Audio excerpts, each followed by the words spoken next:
Muito bem, meus amigos, muito bem-vindos a mais um encontro do nosso grupo de estudos do Evangelho. Estamos lembrando a vocês que o aplicativo Sua Vida e Sua Saúde está à disposição e gostaria que vocês me ajudassem no sentido de divulgá-lo. Ele tem, por enquanto, 11 livros e uma porção de vídeos, além de ter todo o curso de homeopatia que foi programado para acontecer e aconteceu no primeiro ano na Escola de Homeopatia de Londrina, Centro de Especialização em Homeopatia de Londrina, e também agora eu acrescentei o curso que eu fiz aqui na Associação Médica Homeopática de Minas Gerais em 2018. Então tem um material todo completo das minhas ensinanças de homeopatia recentemente. E é claro que o livro tem,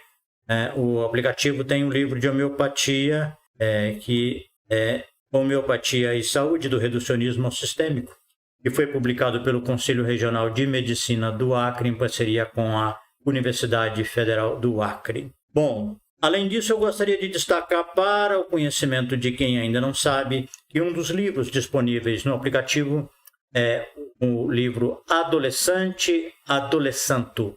São 2 livros em um só. Foi o livro Adolescente que eu utilizei para a minha pesquisa no mestrado.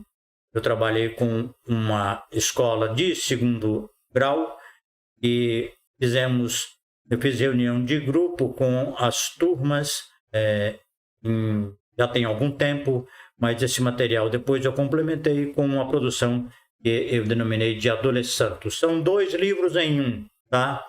Um começa na frente, o outro começa no verso, e ambos tratando da questão do adolescente. E eu gostaria de dizer para vocês que nós hoje somos adolescentes em resolução, ou seja, estamos mais ou menos resolvidos em relação às nossas escolhas, decisões e experiências do período de adolescência. Com isso, eu acredito que é muito recomendável que pais mais novos e adolescentes atualmente tenham contato com as reflexões feitas e redigidas no livro, porque é uma linguagem direcionada para os adolescentes. Entretanto, eu entendo que nós hoje podemos nos beneficiar, porque nós também estamos ainda, em muitos casos, equacionando as nossas frustrações e definindo melhor as nossas escolhas e decisões feitas desde a adolescência até hoje. Então, por favor, deem uma olhada com bastante carinho e calma nesse trabalho, tá bom? Muito bem, nosso tema hoje é amor e ódio. Então, nós temos aí um grande desafio, porque é um tema extremamente moderno, que tem muitas coisas ainda pendentes, que estão assim, fervilhando no nosso meio social, que tem a ver com a questão da glória, no sentido de ser a fama, o prestígio, o reconhecimento e a pessoa se tornar uma celebridade nas redes sociais. Então eu vou passar um vídeo, tecer alguns comentários e em seguida abro para o nosso debate. Então vamos ver aqui primeiramente o vídeo. Olá, meus amigos. Eu sou Gilberto Ribeiro Vieira. Trago para vocês hoje o estudo do livro O Evangelho Dialético, no seu capítulo 21, Amor e Glória. Jesus junta essas 2 coisas e mostra aí uma unidade dialética. Comecemos pela hipótese. E eu dei-lhes a glória que a mim me deste, para que sejam um, como nós somos um. Pai, aqueles que me deste, quero que, onde eu estiver, também eles estejam comigo, para que vejam a minha glória que me deste, porque tu me has amado antes da fundação do mundo. João 17, 22 e 24. É interessante constatar que na doutrina do Evangelho, o amor é uma herança divina que Deus inoculou em cada filho, de forma que ele ama espontaneamente alguma coisa, algumas pessoas, algum princípio da lei. Algo no mundo vai despertar a sua atração, o seu interesse, a sua afeição, o seu devotamento ou a sua adoração, que são formas diferentes de amar. Com isso, nós constatamos que o amor é o adesivo da criação. Ele que vai juntando uns aos outros, desse apelo de atração, de amor. Com isso, a rede vai sendo costurada, todos os filhos unem-se de tal maneira que a criação é um todo, da qual ninguém fica excluído. Todo mundo é amado. Mas também aparece nesse lado da hipótese uma coisa muito interessante quando Jesus fala: Pai, aqueles que me deste, quero que onde eu estiver, também eles estejam comigo. Eu entendo que aí há uma manifestação, ainda que sutil, de carência. E eu acho que ela é muito importante em toda a criação, porque eu não apenas quero amar e quero me dedicar, me devotar a algumas pessoas, a alguma causa, a qualquer motivo que eu encontre que me leve a essa doação, a essa entrega. Eu também quero que eles estejam comigo, aqueles que Deus me deu. Isso significa que nós também queremos ser amados. E é importantíssimo isso, porque se não existisse esse anseio, essa carência, nós podíamos ser indiferentes a ter ou não o amor dos outros. Mas é muito comum que nós, quando encontramos a ressonância, quando existe reciprocidade no nosso amor pelo outro que nós amamos, então nós vivemos uma sensação intensa e profunda de felicidade. Sigamos para a antítese. Eu não recebo glória dos homens, mas bem vos conheço que não tendes em vós o amor de Deus. João 5, 44, 45. Aquele que busca a honraria mundana demonstra só com isso que ele não tem a sensação em si do amor de Deus. Essa busca tende a ficar muito acentuada em algumas pessoas, que eles se lançam de uma forma frenética em conquistar a atenção, a admiração, a idolatria, e assim vão numa escalada. Mas isso acaba levando a um vazio e uma dependência desse aplauso, desses confetes, dessa admiração que não satisfaz. A notoriedade, tornar-se uma celebridade é um grande desafio, porque se a pessoa não consegue administrar e colocar limite, ela fica cada vez mais necessitada, cada vez mais dependente dessas manifestações, e isso acaba fazendo com que ela evolua para se tornar uma pessoa exibicionista, excêntrica, que adora pompa e suntuosidade. E aí ela se envereda para ser uma pessoa manipuladora, narcisista, ególatra e daí em diante. Busquemos agora a síntese para que ela nos ensine como conciliar as duas coisas sem nenhum exagero, seja para a hipótese, seja para a antítese. Quem fala de si mesmo busca a sua própria glória, mas o que busca a glória daquele que o enviou, esse é verdadeiro e não há nele injustiça. João 7:18. A pessoa, ainda que tenha talentos aguçados e seja realmente uma criatura que se destaca por qualquer virtude, por qualquer habilidade, qualquer dom que ela tenha, um potencial muito diferenciado, ela faz a retenção na fonte. Ela aceita que tem esse dom, sua virtude, mas ela atribui a Deus. Ela transfere para ele todos os méritos e fica em segundo plano. Isso é um antídoto contra qualquer tentativa, qualquer possibilidade de envaidecer-se, porque ela sabe que Deus lhe deu não apenas aquelas virtudes, mas também os meios para que ela pudesse viver no mundo, desenvolvendo essas qualidades, de forma que ela está imune ao aplauso, ao elogio, à insensação. Ela tende a administrar a sua notoriedade, aquilo em que ela se destaca, pelo menos, com prudência e com modéstia. Ela recorre à autocrítica, usa de simplicidade, de humildade para mostrar que ninguém aqui é privilegiado. Você vai encontrar essa pessoa, ainda que ela se sobressaia muito em algum dom, seja do afeto, seja da inteligência, seja da arte, seja em ciência, religião, política, cidadania, o que for. Esse sujeito é sempre uma pessoa que se faz comum, como um. Você nunca vai encontrá-lo inchado por aquilo que ele realiza. Muito obrigado, um abraço, até breve, se Deus quiser.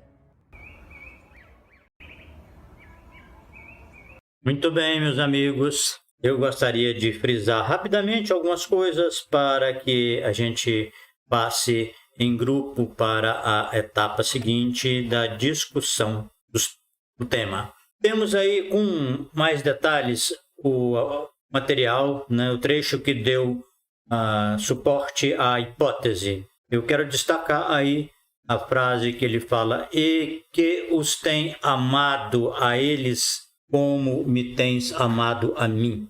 Isso é muito importante, está aí no meio, né, do texto, porque nós somos amados por Deus da mesma forma. Em um outro momento, Jesus vai dizer isso: o mesmo Pai vos ama. Isso ajuda, de certa forma, a gente repensar essa crença de que Jesus seja especial, ele seja o único filho, né?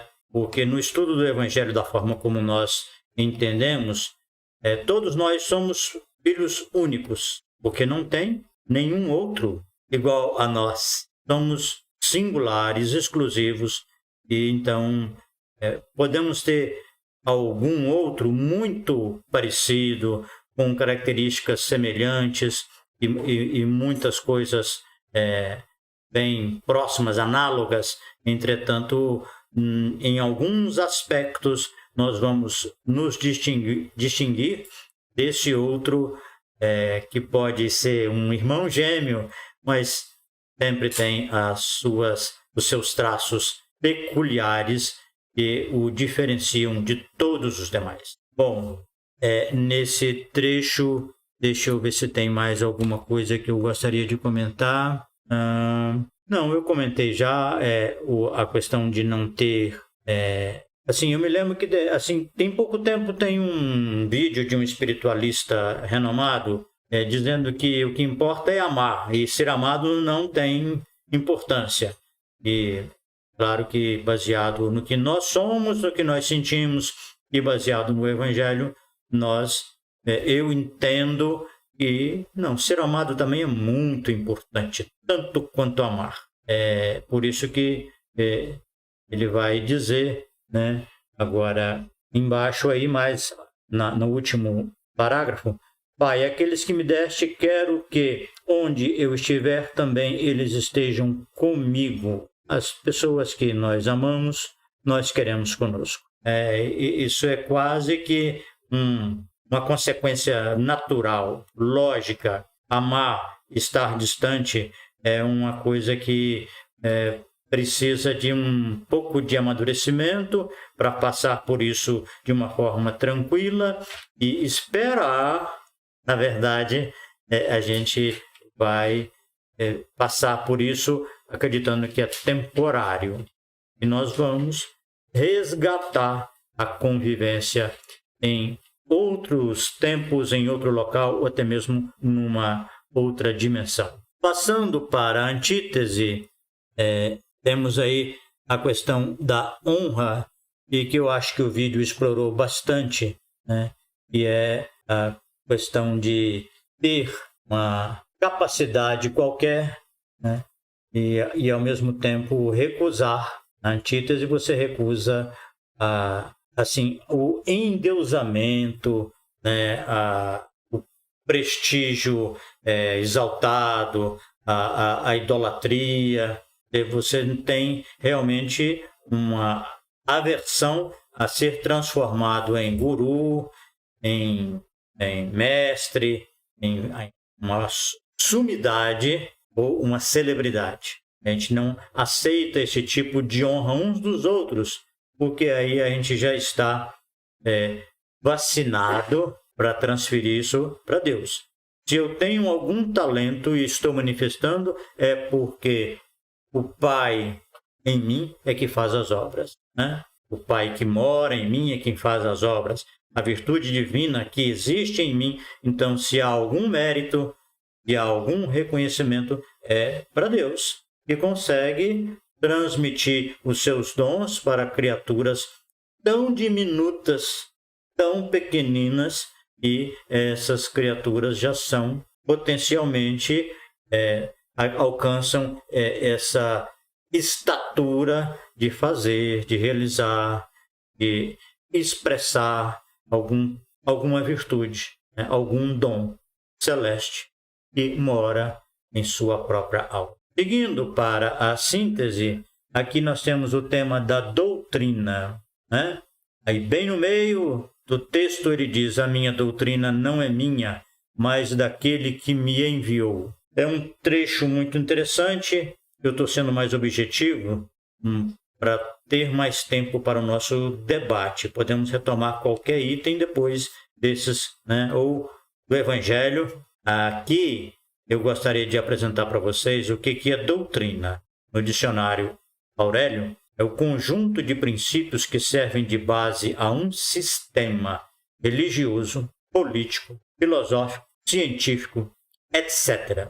Então vejam bem, na homeopatia nós vamos dizer, tem uma doutrina, tem alguns princípios, mas esses princípios, a doutrina espírita, né, o próprio nome está dizendo, a expressão, né, o espiritismo tem uma doutrina também.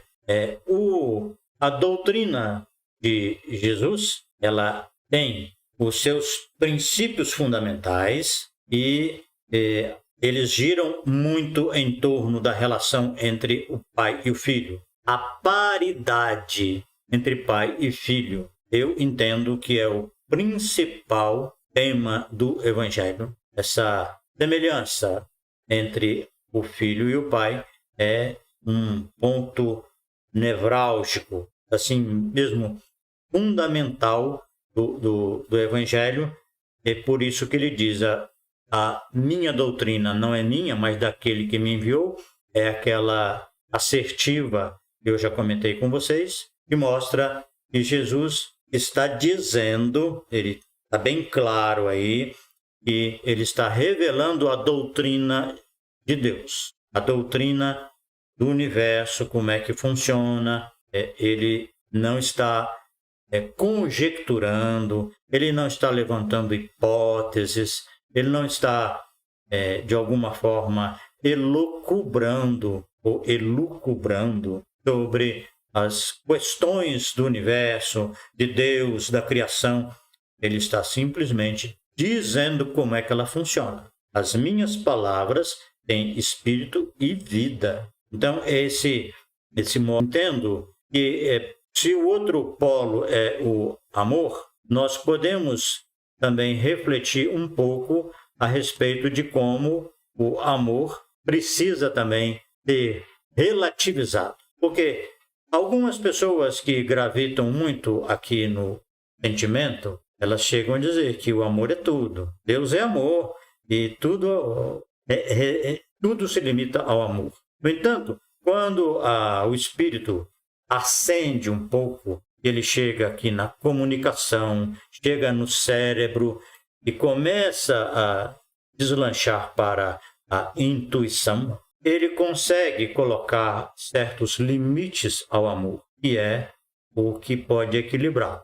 Então, vamos observar uma coisa muito interessante. No capítulo 5 do Evangelho de Mateus, que é a primeira parte do Sermão da Montanha, Jesus faz alguns comentários mostrando o que foi dito aos antigos e em seguida complementa: eu, porém, vos digo. Numa dessas reflexões, numa dessas comparações que ele faz, ele resgata o amor. E ele diz: amai os vossos inimigos, bendizei aqueles que vos maldizem. Então, assim, ele coloca o amor num patamar ainda mais elevado e mais difícil quando ele fala para amarmos os nossos inimigos, aqueles que nos prejudicam, que nos exploram, que dificultam a realização do nosso trabalho. Entretanto, apesar dessa ênfase no amor, o que Jesus está fazendo naquele momento ali, do Sermão da Montanha, é reparar, ou seja, fazer algumas alterações no mandamento antigo. Ouvistes o que foi dito aos antigos: não matarás. Eu, porém, vos digo que aquele que, sem motivo de encolerizar, será réu de juízo. Então, ele deu uma versão ali muito mais avançada a respeito do que é, o que representa, o que pode ter como consequência uma cólera que não tenha motivo. Então, o que eu quero dizer para vocês em conclusão é que a gente ama e precisa amar muito, né? Aqui no peito, de uma forma muito abrangente e profunda. Mas a gente não precisa concordar. Amar não é concordar, não é aprovar. Amar é querer bem, desejar a felicidade, torcer pela evolução espiritual do ente querido. Mas em muitas ocasiões a gente vai discordar. Discordar está aqui, ó. Jesus Cristo amava Pedro, amava Judas, amava uma porção de pessoas, mas ele discordou deles e às vezes de uma forma muito contundente, categórica. É bom esclarecer isso, deixar isso bem claro. Então, esse binômio amor e glória é muito interessante. A gente pode aceitar e deve desenvolver o amor, pode aceitar a glória, mas com cautela, com modéstia, com limitações. Porque se você não tem cuidado, você pode ser manipulado por quem você ama. Podem te arrastar a fazer coisas que você não aprova. E em muitos casos, isso é visto como prova de amor. Quando você nega a sua crença, de alguma forma, um princípio de ética que você tem, quando você nega para atender a um pedido, a uma exigência de uma pessoa amada. Isso não tem sentido dentro da visão que eu tenho do Evangelho. Amar é uma necessidade existencial que Deus incrustou em nossa alma, de amar e ser amado, mas com esse cuidado da cabeça, do cérebro, da lógica, da razão, tá bom? Então é isso, fazendo essas ressalvas, a gente pode ir tendo a cautela, amar e vivenciar a glória possível também com o que eu já disse, baseado no Evangelho, que é não admitir um incenso, um prestígio, uma fama, sem pagar, sem reter o imposto de renda na fonte. Tudo o que nós fazemos de bom, de belo, de útil, de excelente, é porque tem um talento divino em nós que nos faculta essa capacidade. Ok? Muito bem. Passamos para o debate Boa noite a todos vocês, meus amigos, que me dão a honra de estar aqui nesse estudo e enriquecendo com seus comentários, contribuições e perguntas. Né? Muito bem. Juranda, Romão, Marcos, Geraldo, Marinês, Daniel deve estar aí do seu lado, né? Aida, consequentemente o Valdir deve estar. Não sei se é hoje o dia que ele não pode. Né? Regina Rabelo, Pedro Meneguim, Maria Olímpia, Jane, Roselene. Tudo bem, Roselene? Faz muito tempo que a gente não se encontra, não é? É, muito bom. Maria Tereza, Locival, isso. Então vamos às participações efetivas. Jesus recomendou amar os inimigos, o Romão está dizendo, mas não recomendou conceder confiança e amizade. Elas seriam conquistas. Nesse caso, Romão, eu acho que, levando em consideração o que eu disse agora mesmo, que nós podemos amar, mas não concordar, eu acho que a não concordância precisa ser exposta, precisa ser verbalizada, declarada de alguma forma, porque já mostra que nós não comungamos com alguma conduta, com alguma iniciativa. Né? Quando Jesus disse que havia uma preocupação, o Judas é que cuidava da bolsa com as doações, né? E quando ele reclamou que a mulher havia gasto muito dinheiro com o unguento para passar, para aplicar em Jesus, né, que era um óleo perfumado, e Jesus discordou na hora. Né? Por que vocês molestam essa mulher? Ela fez isso preparando o meu corpo para a sepultura. E complementa dizendo, os pobres sempre os tendes convosco, mas a mim nem sempre me tendes. Então, assim, é uma discordância clara e uma explicação mais profunda do motivo, do princípio que o levava a divergir daquela reclamação, daquela ponderação de Judas. Então, é importante que a gente fale. Quando Jesus explica a filosofia dele, né? Os pobres sempre os tendes convosco, podemos dizer assim, que o nosso trabalho de atender, de servir, de proporcionar qualquer tipo de coisa, seja uma orientação para uma criança, instrução para qualquer pessoa, qualquer serviço que a gente preste na comunidade, a gente faz isso porque o outro não tem condição de fazer por si só. Ele não tem capacidade para definir qual é um medicamento, qual é a sequência de aprendizado que lhe convém. Então, o profissional faz isso. Né? Entretanto, o profissional precisa tomar cuidado para que as necessidades e carências dos outros sejam mais importantes do que o seu próprio desenvolvimento. Quando ele serve, quando ele trabalha, quando ele ampara, quando ele assiste, na verdade, ele está exercendo a sua função. Mas o Cristo, né? Os pobres sempre os tens, os necessitados, os carentes, os ignorantes, os enfermos, qualquer coisa, você sempre vai tê-los. Mas o Cristo, o que é o Cristo?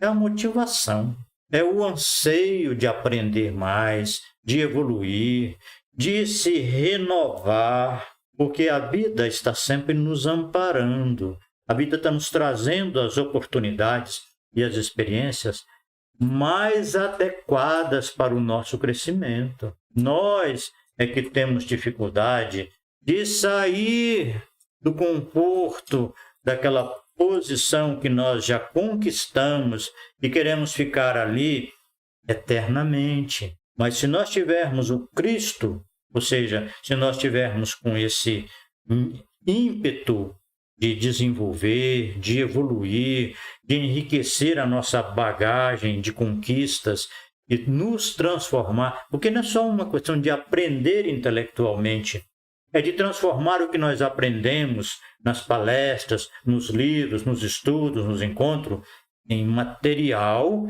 que constitui o nosso próprio espírito. Não pode ser uma coisa que fica armazenada no intelecto e na memória apenas. Tem que trazer para si mesmo e transformar isso em material de vida, em característica nossa.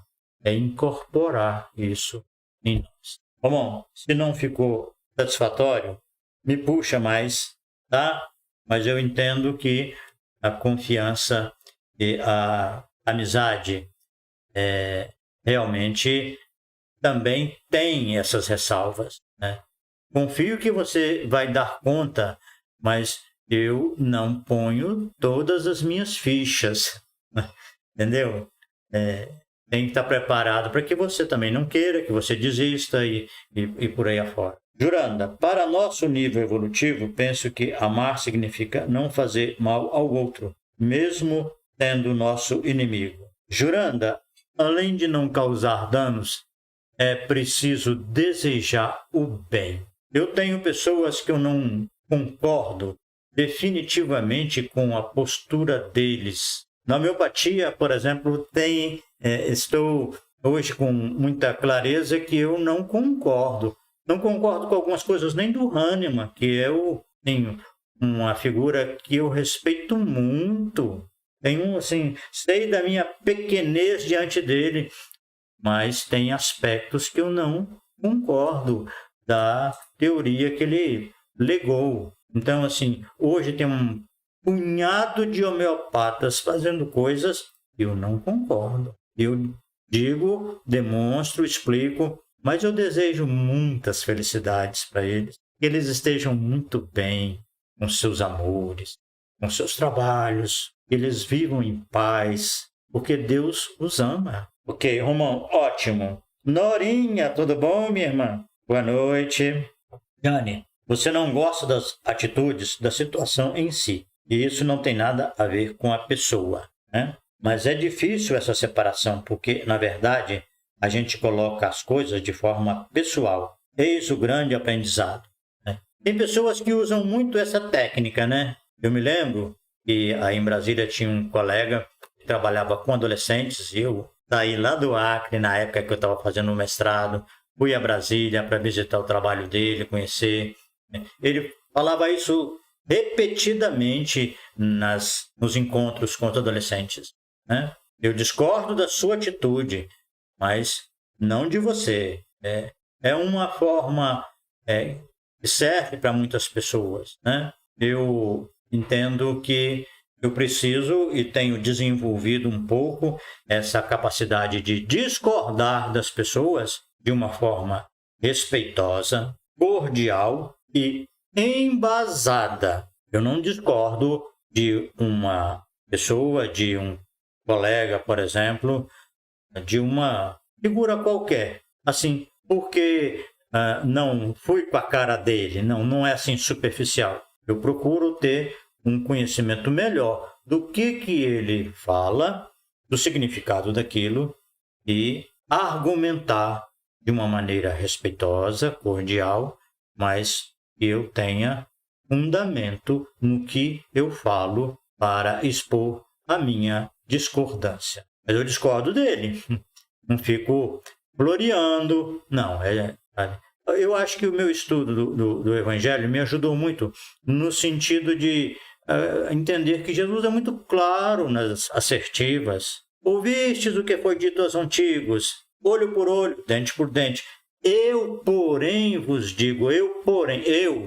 Então, eu acho que é um exemplo muito interessante, porque em alguns meios as pessoas não podem falar assim claramente, abertamente, divergir em público. É tudo uma filosofia do pano quente.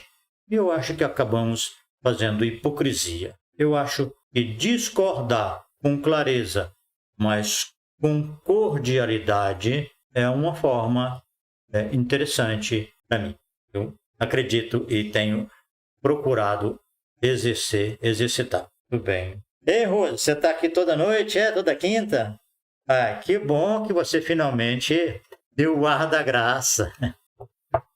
Então, eu aproveito aqui essa brechinha para contar para vocês que eu desisti de fazer a live simultaneamente para o Instagram, porque a transmissão para nas 3 plataformas ao mesmo tempo parece que ocasionou uma sequência de falhas. Então, porque o Facebook tem atualmente uma grande vantagem, que ele cria legendas para quem precisar. E nem isso foi possível. Então, eu desisti, estou fazendo novamente só pelo YouTube e pelo Facebook. Eu acho que deve estar funcionando. Vamos dar uma olhada para ver se está. Aparentemente, sim. Aparentemente está ok. E também é melhor porque a gente não fica com aquele estresse de terminar, não pode passar de 1 hora, né? É bom, mas assim, que isso não se transforme numa guilhotina para que a gente fique sob essa pressão. Muito bem. Então, o tema Amor e Glória parece que foi devidamente esgotado. Eu posso enfatizar aqui para a nossa reflexão, porque atualmente nós temos uma quantidade muito grande de pessoas que se empenham em ter seguidores nas redes sociais. E para conquistar isso, é preciso pelo menos 2 coisas que eu entendo, né? Posso estar enganado, porque não tenho conhecimento de marketing digital quase nenhum.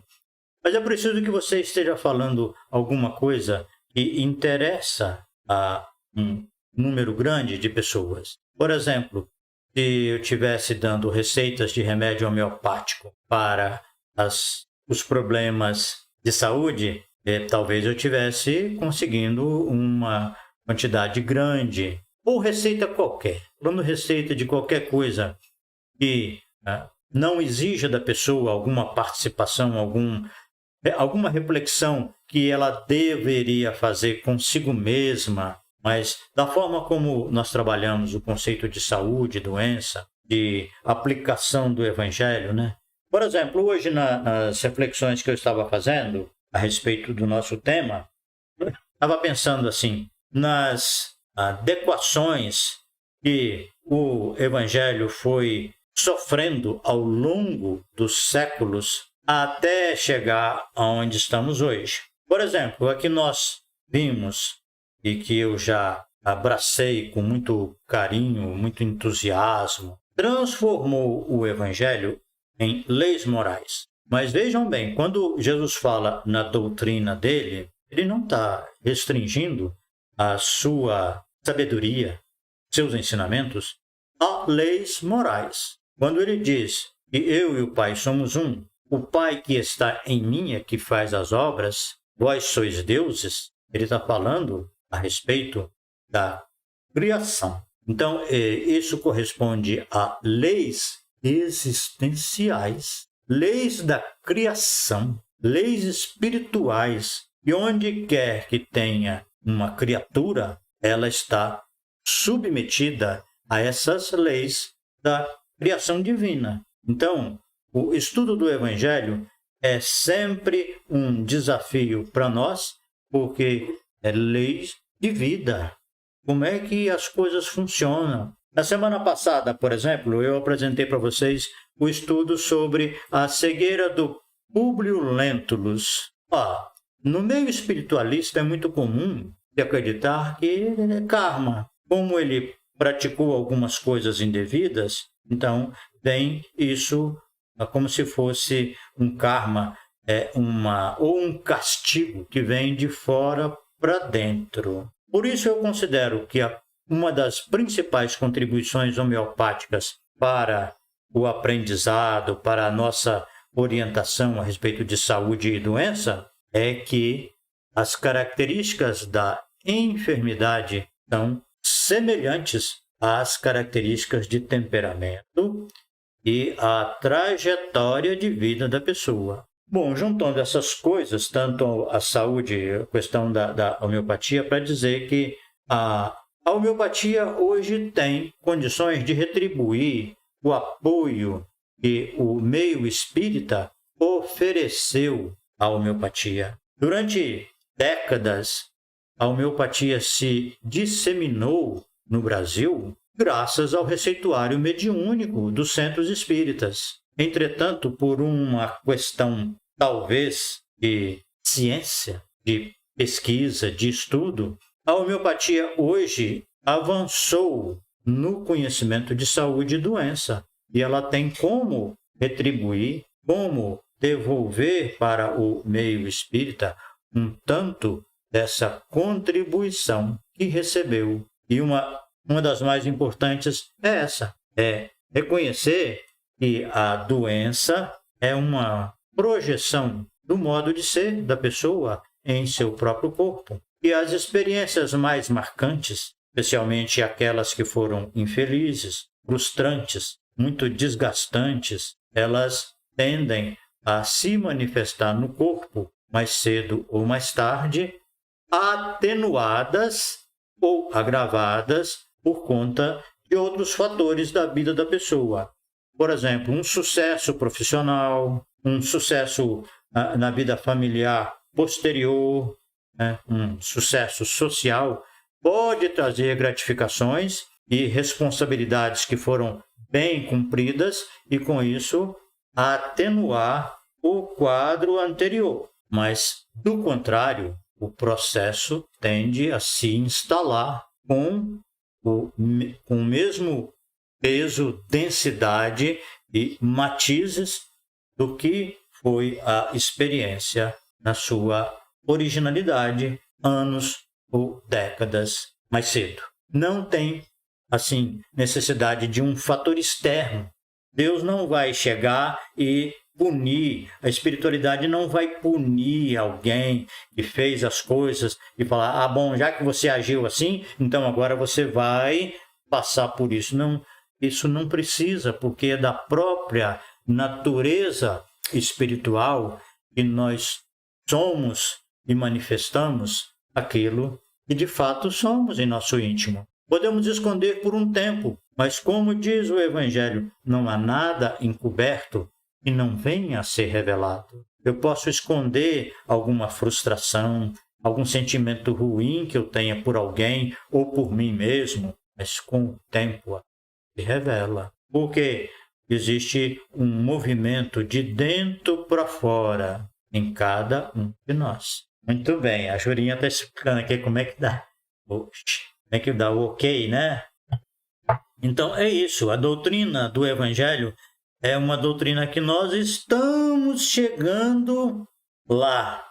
Quanto tempo vamos demorar ainda? Não é?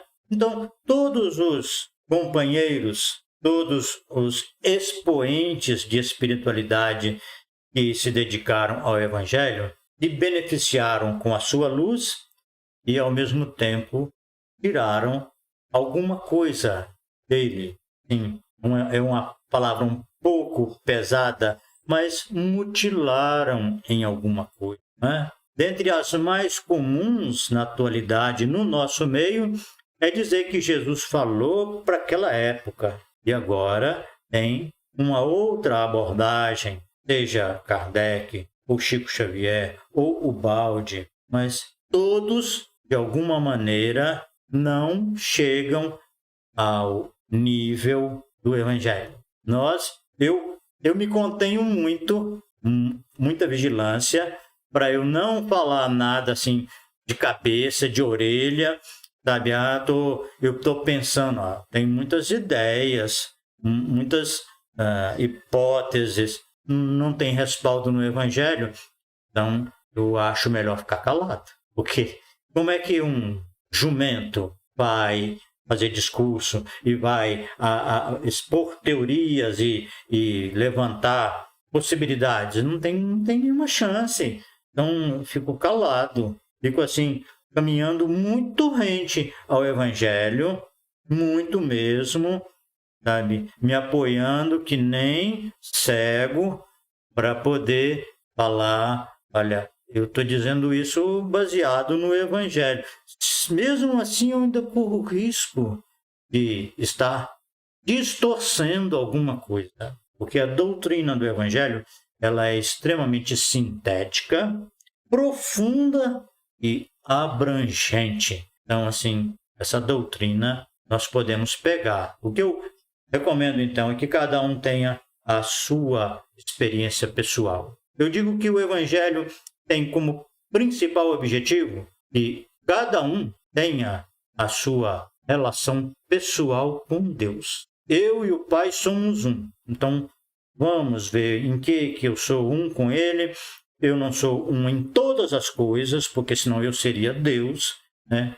Mas o que eu tenho veio dele, então eu sou um com Ele nesse fragmento, na minha composição, a minha existência é gerada por Ele e, então, eu posso e devo buscá-lo para as minhas reflexões, para os meus diálogos, para as minhas decisões e para me dar força para que eu consiga realizar aquilo que é meu dever, aquele compromisso que eu assumi, aquilo que eu gostaria que me fizessem se eu tivesse na situação do outro ou da outra, mas muita gente quer viver nesse mundo ignorando Deus. É como você morar num condomínio de luxo, muito chique, cheio de coisas, e ignorar o dono.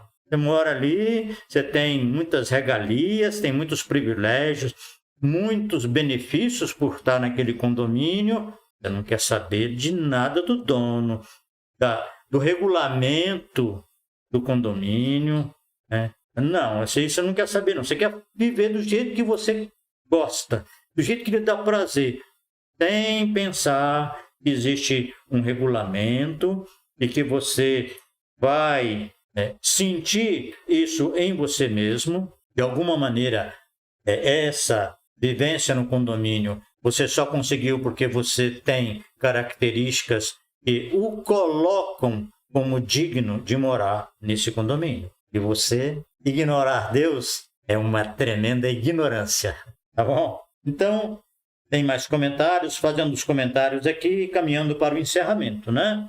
Marcos, uma busca de aprovação ocasionaria uma redução ao debate? Com certeza, Marquinhos. Porque se a gente quer a aprovação, quer aumentar, por exemplo, o número de seguidores, ou quer agradar o debatedor, não, isso aí seria uma perda de liberdade perversa. E a liberdade é que cada um de nós é o que é. É o primeiro corolário da liberdade. Você é o que é, eu sou o que eu sou, e nós estamos juntos aqui por uma afinidade pessoal, afinidade em relação a algumas ideias, alguns temas, alguns propósitos, ok? Mas não temos aqui uma expectativa de concordância em nossas ideias, em nossos conceitos. Temos uma expectativa de que continuaremos amigos, ainda que você pense muito diferente de mim, ou que eu pense muito diferente de você, porque a amizade está aqui. O nosso amor está aqui, ó. Não aqui. Por isso que fala aqui, o amor não tem juízo, né? O amor está aqui, o juízo está aqui, ó. Juranda, pode também ser um trauma fixado na memória integral, corpo espiritual, se manifestando no corpo atual. Pode sim, Juranda, mas olha, quando isso existe, a criança começa a manifestar isso desde os sinais psicológicos, espirituais, desse morbo, dessa patologia que está incrustada na alma, aparece cedo. Por exemplo, a criança, que alguém fala assim, mas essa criança tem espírito de rainha, essa criança tem espírito de príncipe. Estamos dizendo assim, que é alguém que está acostumado a fazer a sua própria vontade de qualquer maneira e já está manifestando desde cedo. Então, as tendências desse desacerto, desse desequilíbrio, dessa perturbação que é anterior, já vem logo cedo naquele bebê que já manifesta o seu desconforto com o mundo. Tudo é ruim. Rejeita, por exemplo, o leite materno e por aí vai ser uma sequência de coisas em que a criança vai mostrar a sua incompatibilidade com o mundo com o afeto e com um pouco mais de serenidade. Vi a história de um indivíduo jurando que tinha asma desde criança. Deve ser uma retrocognição e viu em sua tela mental que desencarnou em guerra, sufocado por fumaça de bomba. Então, você vê que é mais ou menos o que eu disse, né? Já está manifestando até organicamente. Eu peguei o exemplo anterior que você disse, pensando que tem doenças que a pessoa vai manifestar mais tarde. Tem uma doença renal que eu não me lembro. A própria esquizofrenia, que ela só se instala no adulto jovem, né? Começa e demora alguns anos até ela se consolidar. Mas eu entendo que dificilmente esse problema fica latente em silêncio sem dar nenhum sinal na criança e no adolescente. Romão, boa noite e até terça-feira na homeopatia. Romão, boa noite, muito obrigado pela sua presença e pela sua pontualidade. Marquinhos, Sócrates discordava de si próprio ou fazia esse exercício para provocar o debate? Não sei, sinceramente eu não sei te dizer. Eu acredito, eu entendo que ele fazia isso mais para fazer o outro pensar. Fazer o outro pensar. O que é muito interessante porque tem pessoas que têm preguiça de pensar. Querem a solução pronta, querem o resultado, mas não querem gastar nenhuma energia com a elaboração, com o raciocínio. Boa noite, Meneguim, com amor e glória divina. Estamos juntos. Estamos juntos nessa. Desculpe, eu não reparei o horário. Não, está em tempo. Tá bom, nós estamos no horário sim. Né? Mas eu acho que foi muito bom. Estou muito satisfeito com o debate, com o diálogo. Agradecendo muito a vocês pela presença, pela participação, porque vocês representam um grande estímulo para eu estudar o tema, preparar, rever e estar aqui com vocês é um salário muito grande para mim. Um grande abraço para todos vocês e até breve, se Deus quiser.